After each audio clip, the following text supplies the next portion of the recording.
Hi అండి. ఈరోజు మన ఛానల్లో వ్లాగ్ వచ్చి దోసకాయ టమాటా కర్రీ చేస్తున్నానండి. దోసకాయ తినము అని చెప్పే పిల్లలు కూడా ఇష్టంగా తినేలా చేస్తున్నానండి నేను. చాలా బాగుంటుందండి. దోసకాయ కూర నేను కుక్కర్లో చేస్తానండి. కళాయిలో వండుకునే దానికన్నా కుక్కర్లో వండుకుంటే చాలా టేస్ట్గా ఉంటుందండి. ఒకసారి మీరు నేను చెప్పిన ప్రాసెస్లో వండుకోండి.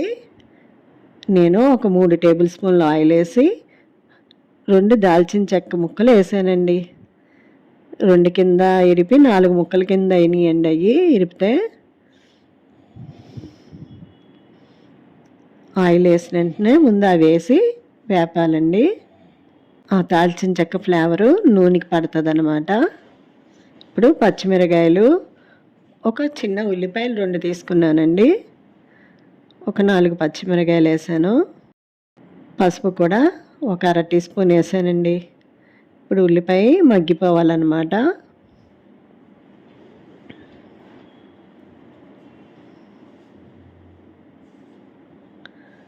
రెండు టమాటాలు తీసుకున్నానండి. ఎందుకంటే దోసకాయ కూడా కొంచెం పుల్లపుల్లగా ఉంటుంది కదండి, అందుకని 2 టమాటాలు తీసుకున్నాను. మొత్తం చూసారా ఎట్లా మగ్గిపోయిందో. ఇప్పుడు దోసకాయ ముక్కలు, కరివేపాకు, కొత్తిమీర కూడా వేస్తానండి.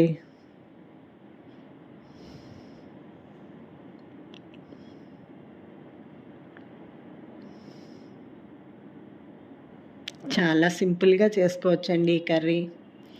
రైస్లోకి బాగుంటుంది, చపాతీలోకి బాగుంటుంది, పుల్కాలోకి కూడా చాలా టేస్ట్గా ఉంటుందండి ఈ కర్రీ.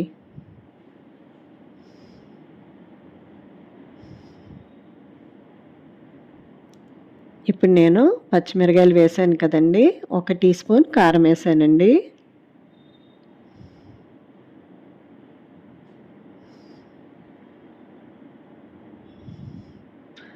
ఎప్పుడైనా సరే కారం వేసాక వెంటనే వాటర్ పోయకూడదండి. 1 నిమిషం సేపు అట్లా ఉంచి వేపుకున్న తర్వాత కారం వాసన పోయాక అప్పుడు మనం వాటర్ యాడ్ చేసుకోవాలి.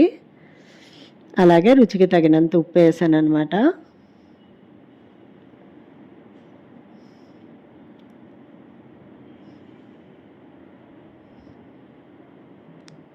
ఒక్క 1/2 గ్లాస్ వాటర్ పోస్తే సరిపోద్దండి. ఇప్పుడు కుక్కర్ మూత పెట్టేసుకుందాం.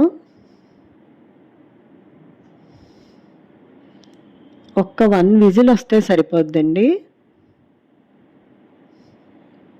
చూసారండి, మనం వేసిన వాటర్కి 1 విజిల్ అయ్యేటప్పటికి అట్లా దగ్గరికి అయిపోద్దండి కర్రీ.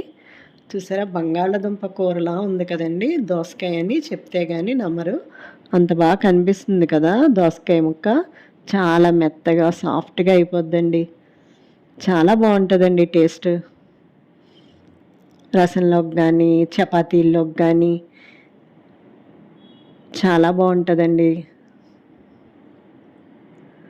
ఓకేనా అండి, ఈరోజుకి నేను చేసిన వీడియో నచ్చితే లైక్ చేయండి, షేర్ చేయండి, సబ్స్క్రైబ్ చేయండి.